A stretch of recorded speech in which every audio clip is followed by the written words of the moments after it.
Thought Bubble Audio.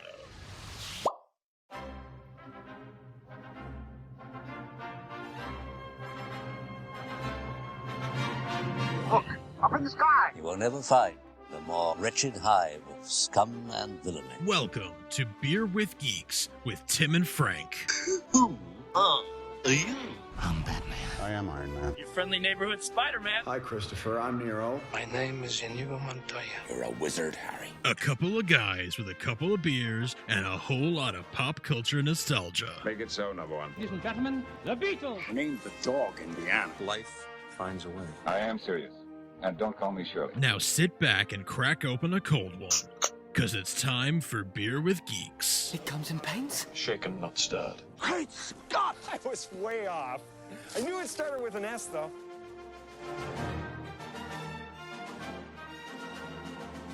Hi, and welcome to Beer with Geeks, where two geeks geek out with beer. I'm Tim, and with me, as always, is my man who loves being a lord from the shadows. It's Frank. How are you today? At last we will have revenge. That's a pretty good Peter Serafinowicz. Thank you. Yeah, it was pretty Thank good. you. I've been working on it for 25 years. Absolutely. He has two lines in the whole movie, and you're like, he will forever be somebody I talk like. Yes. Yeah, of that's course. it. Absolutely. Yeah. Frank, how are you today? I'm doing pretty well. My friend, it is good to see you. How are you? I'm also doing pretty well. It's good to see you too. We are here today to be friends, Star Wars friends, which is always a good day, Frank, when we're Star Wars friends. And Star Wars friends tell each other what they're drinking. Oh, yeah. Before we're Star Wars friends. So what are you drinking today? I'm drinking calf. Drinking calf. No, You. yeah. Calf is good. Are you drinking stout calf? It calfs out. No, I am drinking. Today I'm having a Corona. I'm having the King of Corona. beers. Yeah. Sure. Yes. Yeah. The it is la cerveza más fina, so Mhm. the finest beer. So Corona means crown. So, yeah, that's true. This right, is true. yeah, You're so right. it's- Yes. yeah.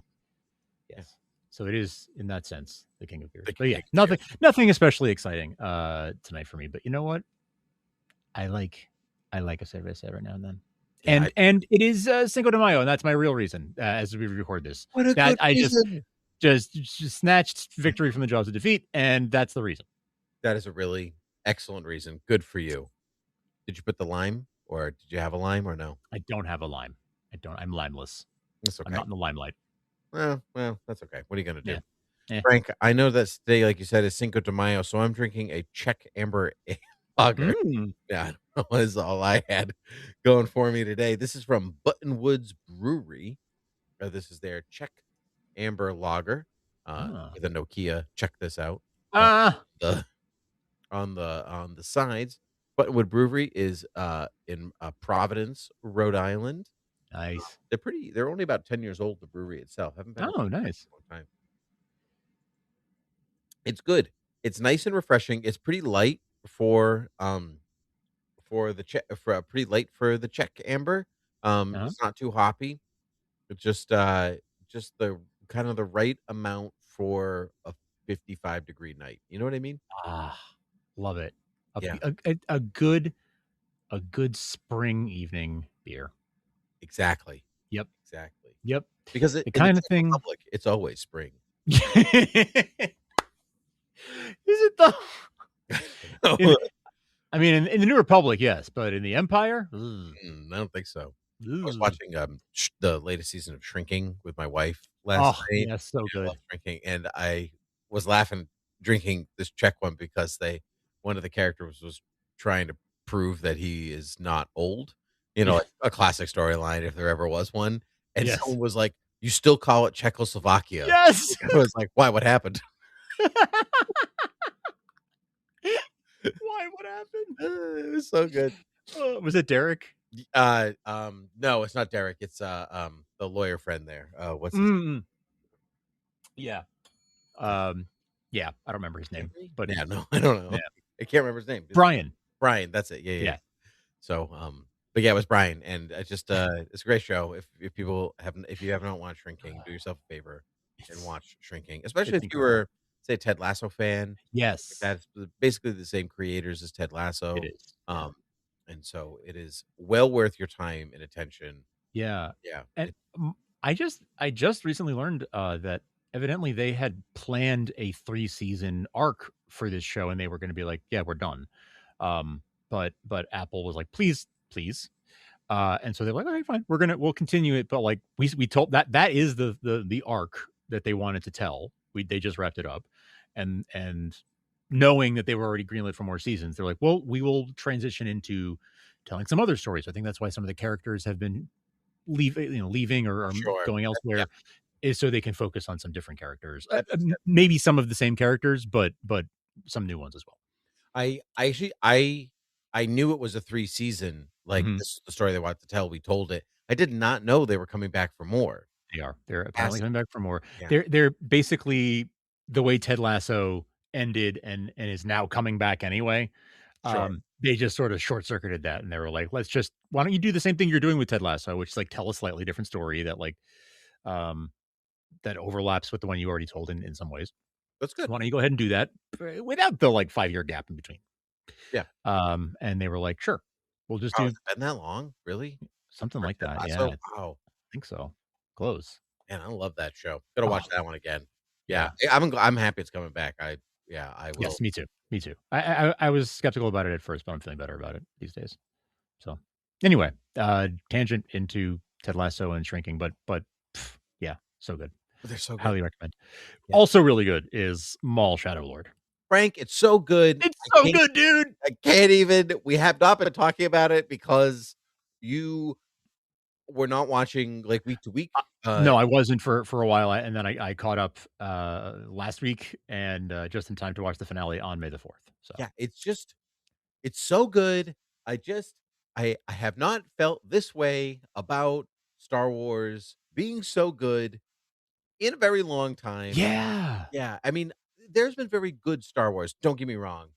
Like, Andor is excellent. yes, The Mandalorian is excellent. You know, like, those are all good, but this is Star Wars. yeah, man. Like, it's all the Star Wars, but it's still fresh and new, but familiar, and it's not Star Wars doing Star Wars. See The Mandalorian, Right, for in certain right. seasons. Not all seasons. I went back, to start, like, it's not always Star Wars doing Star Wars, Hmm. but especially early on. But here, the Maul Shadow Lord is in the Star Wars universe being fresh, and it's just and familiar at the same time. It's inviting new viewers and giving something to old viewers at the same time. I'm gonna Hmm. say more nice things about it, but let's talk. Can we, like, just do spoilers? Let's Yeah, yeah, now that we let's know just. that our recommendation is strong. Wait, before we do spoilers, Frank, I forgot our segment. Oh my gosh, yes, Lois and Clark. We got to do Lois, it. Lois and Clark, we got to do it. Lois and Clark, the Superman novel by C.J. Cherry. Um, and What does CJ have in store for us today? okay. Uh, oh yes, that's right. Clark asked if he was going to dinner with Lois. He was wise Yes. enough not to ask, and here we go. But maybe not wise enough to look thoroughly delighted. Clark, you have to know how lucky you are. This place is absolutely booked solid, just absolutely impossible to get a reservation. We'll need to leave my apartment at 6. At 6, the latest. Don't tell me you have another engagement. Great, Clark said, and told himself he meant it. Dinner and theater in London or a trattoria in Rome had always been in reach for him personally. The world's best theaters, the most exclusive restaurants, he could always go globe hopping, but he only rarely indulged this kind of whim. For one thing, because a reporter's salary didn't extend to meals at Alfredo's, and for another, because he'd grown up with the harvest hand breakfasts and suppers back home, and American country cooking was what he truly favored. There was a roadside cafe on old Route 66 that served up chili cheeseburgers to die for. But Metropolis's latest and trendiest restaurants were Lois's personal passion before they dated. And by what she said and what he'd heard of the place, reservations were hard to come by. It was a quest, an acquisition, a moment of glamour she aspired to. And as surely as he loved the ground she stood on, they were going to go, tonight, to a tiny, exclusive, and expensive place called the 12 Tables, aptly named since there was the number of tables, which was the rave of Metropolis. He suspected the chairs were going to be frail, the premises crowded, the flowers edible, and the portions more like a sample than a satisfaction. But she was going to be happy, and a man in love rated that goal above all other considerations. She was the kind of woman who could enjoy that Route 66 cheeseburger, too. She loved him. She knew everything about him. Everything. And she loved him anyway. And there wasn't a thing wrong with the world. The 12 tables it was. He memorized the appointment. Her apartment at 6. Early dinner. Now, Frank, I don't know who considers 6 o'clock an early supper, but I'm getting ready for bed. Well, I have to say, yeah, CJ has such a vivid prose style. It's very descriptive. It does. It's hard Yeah. to say. Yeah. I don't know. I'm I feeling suspect she. Yeah. I suspect she. Mm-hmm. What was the name? CJ what? CJ Cherry, but cherry is spelled with like cherry with an H at the end. Oh, okay. Yeah. I'm using my one lookup for this because For CJ Cherry and not for from CJ Maul. Cherry, and not from Maul. That's right. Excellent. Excellent. Yep. That's what your lookup is for. Perfect. CJ Cherry. Yes. Carolyn Janice Cherry. Knew it. Mm-hmm. Knew it. So there you go. All good. Anyway. Age 83. Wow, really? Mm-hmm. Wow, she writes so well for her age. No, just well, said this book. You read it 30 years ago. Yep. Mm-hmm. Yep. I know it. Let me see. This would have been. Come on, publication page. Publication page. Don't let me down. 1996. Oh, I was gonna guess 97. 30 years ago. Exactly. 30 years ago, exactly. Yeah. Mm-hmm. Cool. Anyway, Frank, speaking of things that happen, do you really hate that you can remember things from 30 years ago? Do you hate that? Because I hate that. Yes, I do hate that. Okay. Yeah. Cool. Anyway, Maul. Speaking of things that happened almost 30 years ago, Darth Maul was introduced to the world 27 years ago. Yes. Right. Yes. And we've had this love relationship with him ever since. What's wild is taking a character that has almost no speaking lines. At last we will have revenge. And yes, my master. Okay, great. And here we are. And then here he is frontlining his own show after being on several other shows, previous to this. Where he played significant roles on those shows too, right? Like he had significant arcs on Clone Wars and Rebel. Yep. What I find rather incredible about Maul is that he's a character. We know he's doomed to fail, right? Because we know his story ends with a very, for him, lackluster fight with Obi-Wan Kenobi in the deserts of Tatooine. Everything builds to this moment, and then here you go, and you lost one more time. That boulder, he's like the Wile E. Coyote of Star Wars characters. He just can't quite get there. Yeah. And so, but he's still quite a compelling watch, which is which I find incredibly wild. Even the two Inquisitors that are after him, Crow and Martok. Yeah. I think Merrick. Okay. But either way, we also know they're doomed to fail too. In some respects, Merrick is on Ahsoka. That's when we first introduced that character. Still around. I can't remember what happened. And then, but Crow was defeated by Ahsoka during Tales of the Jedi, right? Right. Exactly. That was like a one and done introduction. Yes. But I think what I found fascinating about taking those two characters who seemingly do continue to fail, or we know their vague endpoints, is that they're great foils for Maul. Like, because Maul, he's so cool and he's so this and that, but like, let's not forget that he lost to a Padawan, right? True. I mean, it was Obi-Wan. Granted, it's like the king of all Padawans, but still, he lost to still a learner, as he was a learner himself.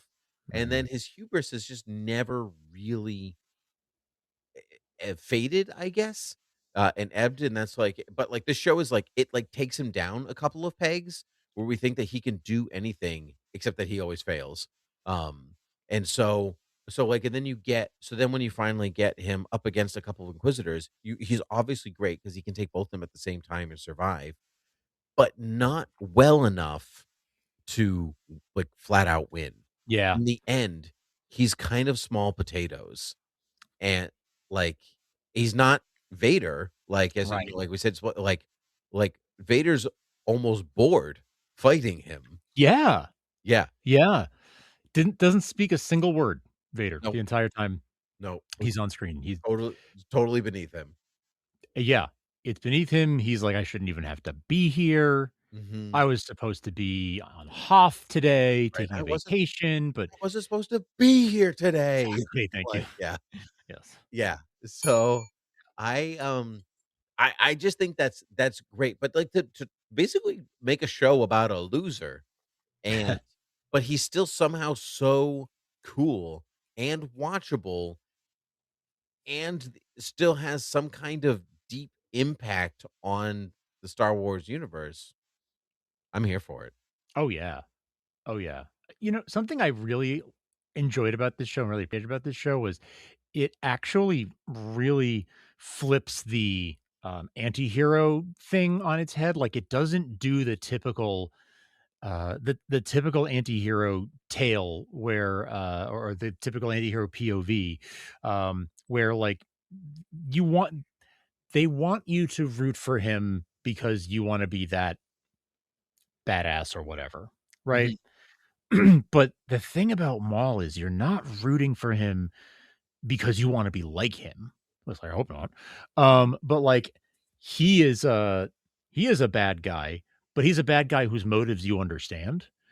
He's And Michael then Corleone. yeah, very much, very much. Yeah. And then there are the worst guys, right? That's how Like, Sam Witwer has been describing it. It's a show about bad guys and worse guys, Mhm. instead of bad guys and good guys. And I think that's a really good like. There's no pretense that Maul is a good guy or the protagonist in any way, but you're still kind of rooting for him, in a way. I mean, if only because he's the title character.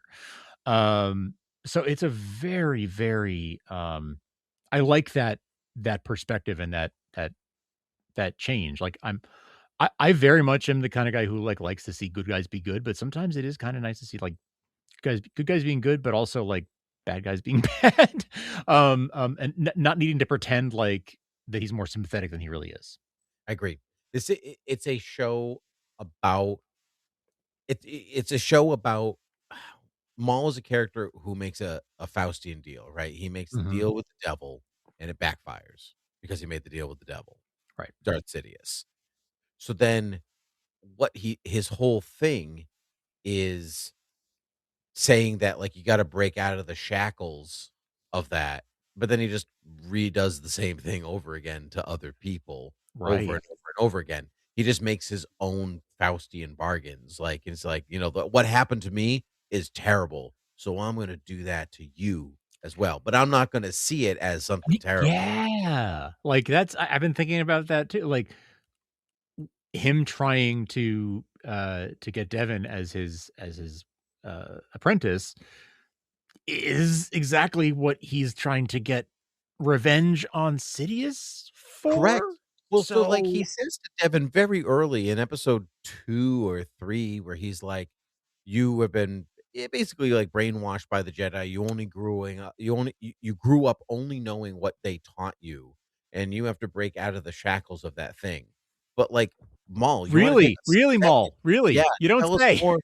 Tell us more about how you only have been taught one worldview and how you've been stuck in that worldview and how you just continue to be stuck in that view without breaking out, but telling other people to bring out. He's the world's biggest hypocrite. And he doesn't see it, which is why he continually fails because he's not introspective enough to understand. He thinks he is. He Right, pretends he right. is. The He way he thinks he's speaks is. And so, but he's he thinks so he's he thinks he's so evolved and so sophisticated. yeah, because like even the way he speaks and holds himself, and but he's not. He's sadly an abused kid Yes. who grew up into an adult who is now going to abuse Yep. somebody else. Yep. Yeah. Yep. Instead of That's breaking out exactly of it. that The hurt cycle people, of hate. the trauma like cycle continuing and like hurt people type of thing. Right. Mm-hmm. Yeah. So like in that regard, it's a very serious, very serious themes that the show touches on and deals with. Um, but it's still, I think that's one of the great things that Star Wars can do, like that it can go there, and at the same time be an adventure show. Um, Right. Yep. It's there just enough for you to understand character motivations, but it's yeah, not there to preach at you. It's not about what we're talking about necessarily. Star Wars is, for better or for worse, a plot driven story, it is. right? Plot It is. matters first. Or it should, and then Yep. character, and then theme, and then symbol, and so on and so on and so on. Yeah. But it gives you just enough to to it gives you just enough to think how complex these characters being fun on an adventure can be. Yeah. Yeah. That's right. Yeah. It gives you just enough of the character and almost leaves enough for you to like fill in the blanks with your imagination. And that's maybe one of the great things about, you know, the period after the original trilogy before the prequels, that there was so much that people just had filled in with their imagination. And Mhm. even between the prequels and the sequel trilogy, like that whole time and before the Clone Wars show began, like we didn't really know what there were big gaps in between like the films. There were things like what happened to Maul. You think he just went down the shaft and that's it, he was gone, but it turns out there was all this rich other story to be told. um I definitely lost my train of thought there, but I stand by everything I said. It's okay. I'm with you. I kinda knew what you were putting down even though the train left the station, and Yeah, I yeah. did not have a ticket. But either way, Well, saw it go over there. there it is. Let's talk about Devin, Yes. for a second, because Devin and, Docky. Master Docky, thank you. Docky the dinosaur. I knew he was, like Docky the dinosaur. he was, like, modeled after a dinosaur, apparently. That was, like yeah, Yeah, that's I mean, it shows. Yeah. part of the charm, but, I I think the show was very smart because it looks early on in that you're like, "Oh, well, obviously, she's just gonna be his apprentice because she's dissatisfied." Sure. But it takes a whole season for you to learn that it's not because she's dissatisfied. Yeah. That's only a part of it. She has to be angry, right? She has to be afraid, right? And that's like because fear is the path to the dark side. Fear Yes. leads to anger, anger leads to Anger hate. leads to hate. So, like, she starts in a world in which she's afraid because of Order 66, and she gets to the point at the end of the season where she is angry, Yep. right? And even to the point of hatred, right? And so, but you also know that's going to end in tragedy because Mhm. he's like, I'll teach you to train you. I'm gonna go after Darth, like Darth Sidious did this. But to her, he's an unknown quantity. Vader's Mhm. the person that she wants to go after. Like, you can Mhm. feel it. And that's not gonna go well either. Right.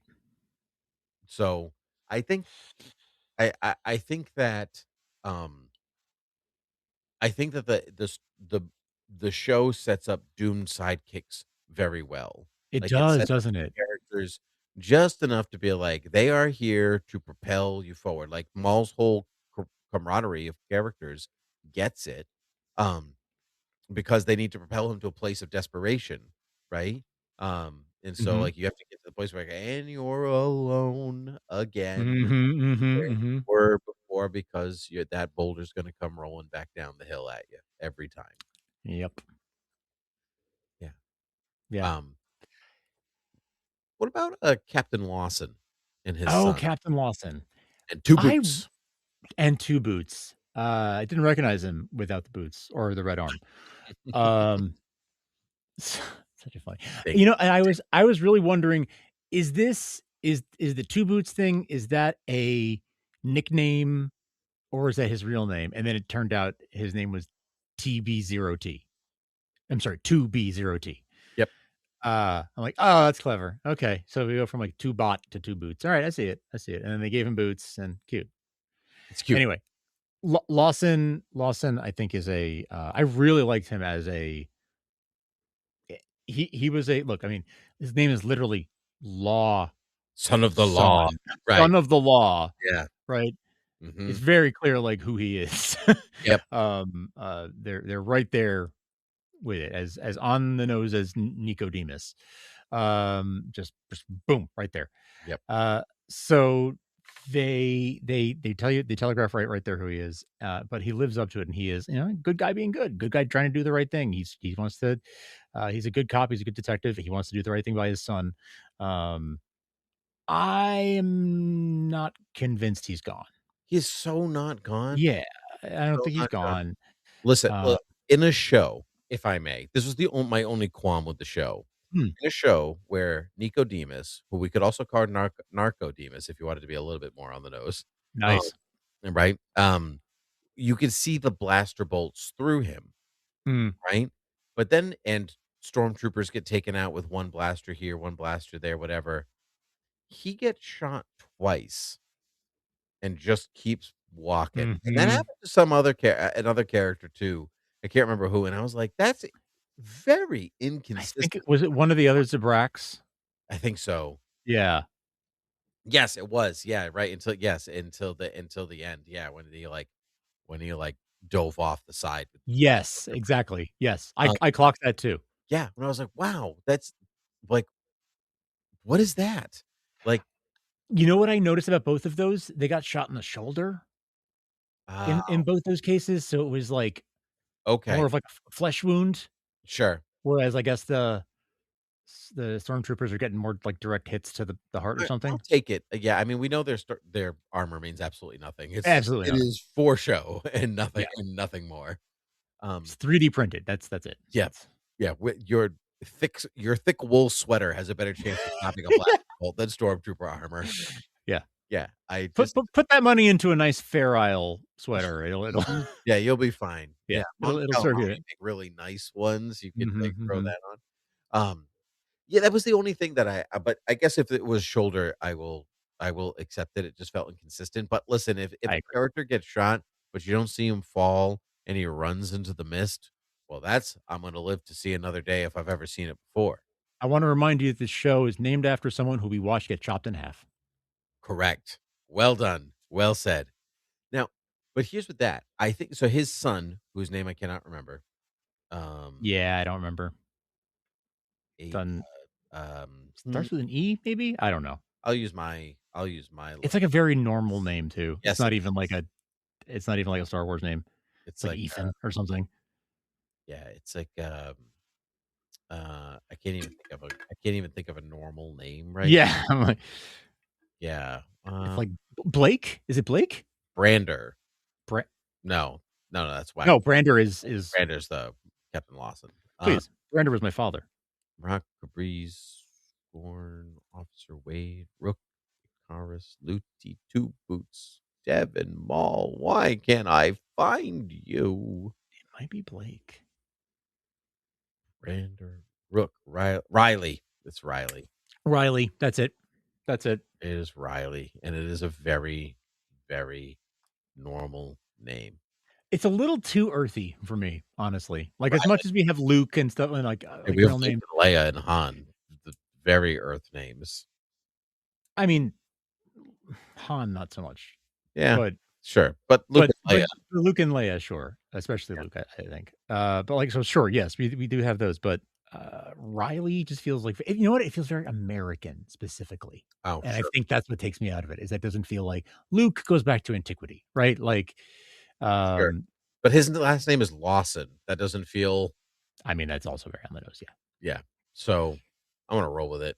Yeah, fair enough. Eugenics is a new world. We don't know what their culture is. It's true. It's true. Blade Runner. It's the Blade Runner world. It is very much. It's Coruscant, but make it Blade Runner. Yep, absolutely. Yeah.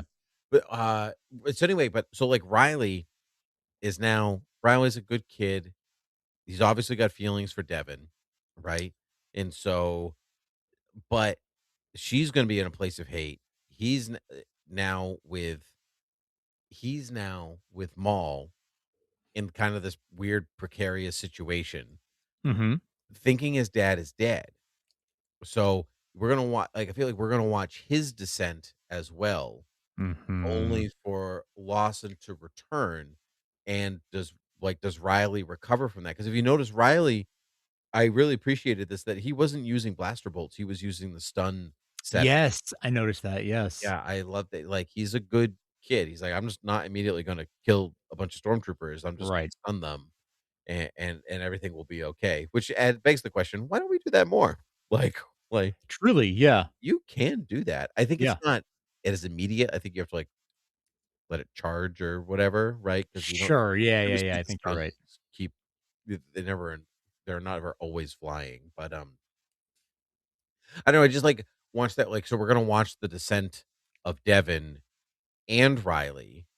That's interesting.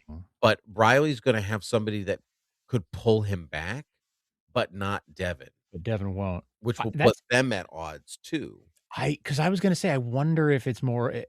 Maybe it's both. I wonder if it's more of a. They go their separate ways. Like she turns to the dark side, and he tries to cling to hope, or the light side to even not being a force user. You know what I mean? Right. Yep. Like he tries to cling to hope, and she just goes with despair and anger and hate. It could go that way. It could be the kind of thing where, yeah, like he has someone to pull him back, so he's like, it's okay, and she's like already too far gone.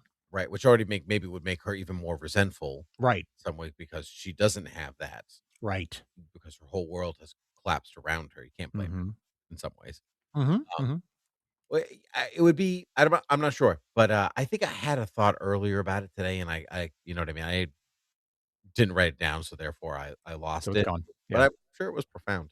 Wow, I feel moved just thinking about that. I thought you would. Yeah. Wow. What about the kind of almost like tactile painting, the paint style of the back? Because there was actually they were pretty sure they were actually painting the backdrops, and they may have been actual matte paintings. I haven't.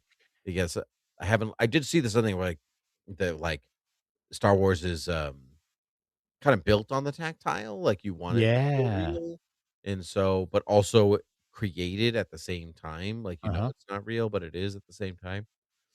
I got that from this in a big way. Sure. Very beautiful, great lighting. Very good lighting.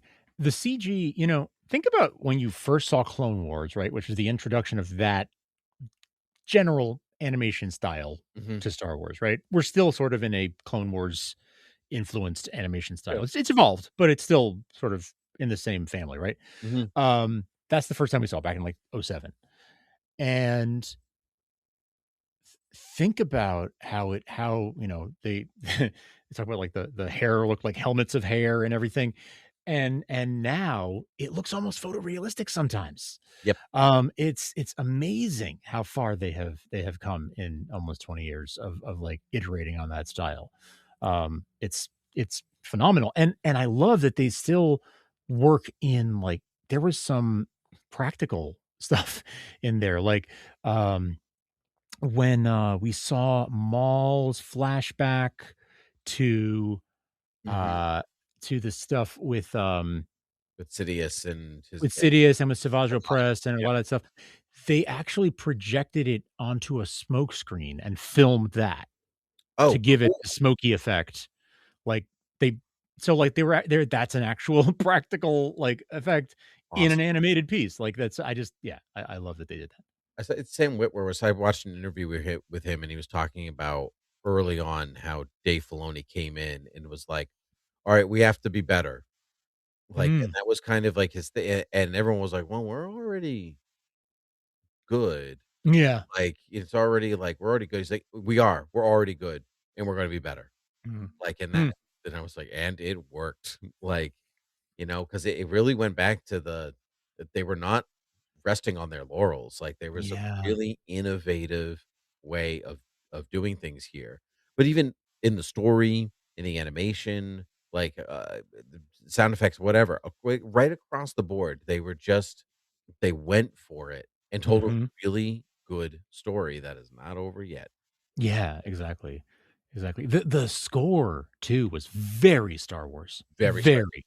There was I think it was episode 9, I think, there was a bit where the trumpets or the brass was going Yes. and That's exactly what I'm thinking of when I say yeah, that too. That is exactly yes. yeah, made me so happy, just Yeah. yeah, and not that, like, other scores from other, Star Wars pieces haven't been good or anything like that, but Sure. this just particularly felt like it had Star Wars Yeah. DNA in it. Very much. Very John Williams was, in the room, Mhm. spiritually. Yeah, for sure. For sure. It's so really that kind of applies to the whole show. Like it feels like Star Wars. It feels like everything is like, oh, that's a familiar thing. The trumpets making that like fanfare sound, or oh, the the the light the fight choreography, the lightsaber battles, like the Incredible. Incredible lightsaber core. It felt, like when we watched season 7 of the Clone Wars, which was also one of those things where you went, "Wow, Star Wars is back, baby." Um, yeah. yeah, and you just watched them fight, and you were like, "This is it. This is what I like have always wanted," and here we are. Or this is kind of like how I felt as a kid watching the Phantom Menace, or Revenge of the Sith or whatever. Mm, I'm not gonna count Attack of the Clones because truthfully, that fight choreography is not great. eh, It just doesn't is not equal to the first and third part of the prequel yeah. trilogy. Um, but it was just incredible to watch some like it go even further in animation. Just the amount of mapping and storyboarding that it took to flow from this to that to that to that to that to that without you getting lost as to what was happening. It's just really, really an impressive amount of thought and animation went into this. Um, Yeah. yeah, I can't say better things about it.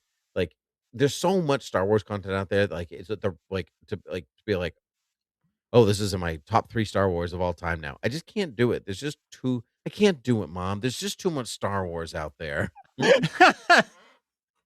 Like, I. Yeah, Uh, good stuff.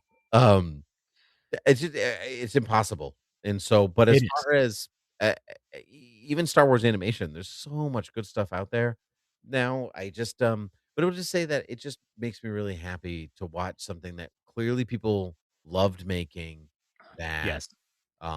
they were able to prove that Star Wars still has a lot of legs and not just gross metal but, like, real, like, Yeah. legs to run on still. Mhm, mhm. It's just, really nice. It's obviously very,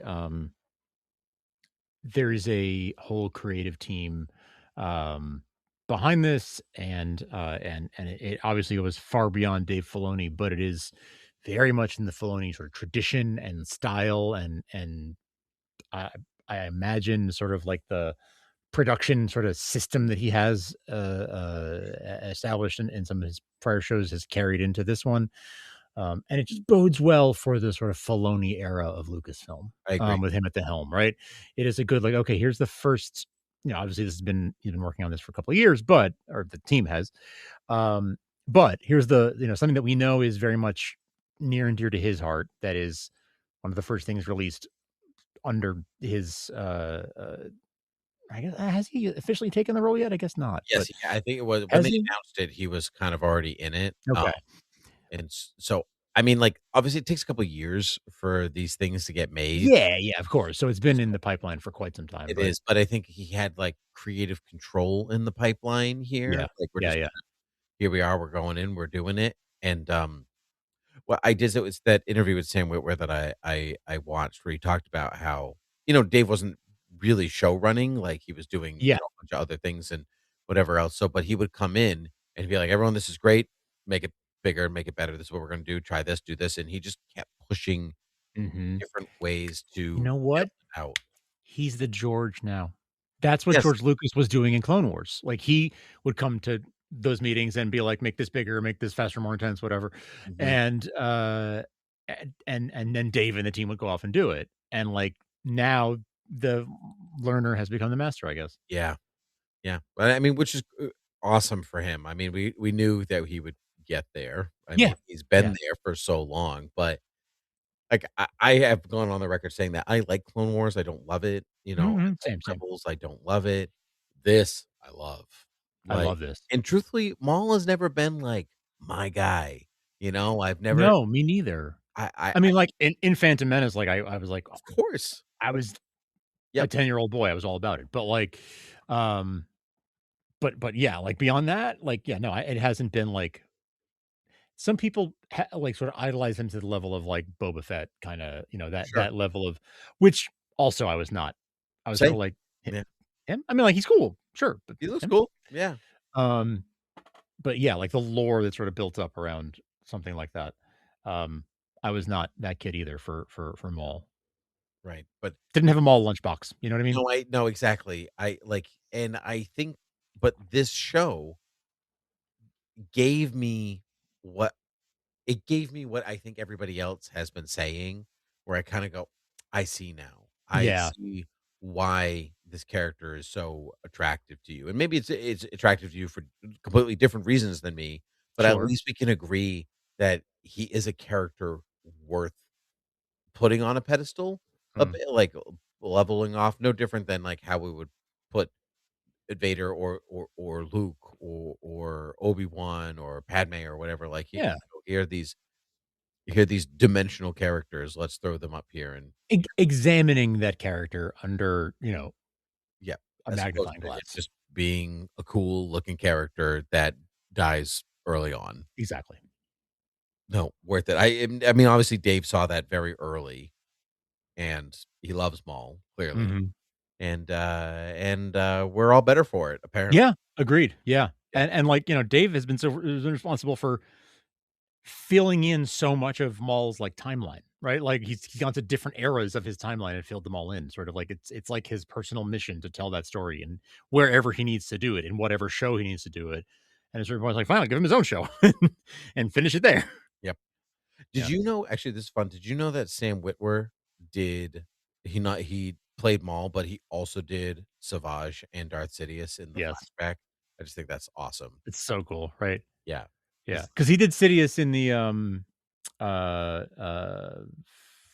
Force Unleashed. Was that the game? Yes.